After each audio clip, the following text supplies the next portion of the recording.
Good evening everyone. দিনটা ছিল 16ই March. আমরা সপরিবারে একটি ছোট্ট বেবির অন্নপ্রাশনে গেছিলাম। বেবিটির নাম হলো আদ্যা। আর বেবিটির অন্নপ্রাশনের অনুষ্ঠানটি ছিল আমাদের বাড়ির ঠিক কাছেই। তো ওখানে গিয়ে আমরা সবাই খুব মজা করলাম। বেবিটার কেক কাটিং সেরিমনি হলো এবং তারপরে আমরা সবাই মিলে প্রচুর স্টার্টার্স খেলাম।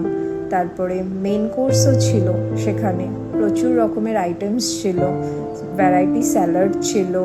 তারপরে মেন কোর্সে ছিল রাধাবল্লভী, আলুর দম, ফিশ ফ্রাই, মাছ, ভাত এবং মিষ্টি, অ্যান্ড লাস্টে পান।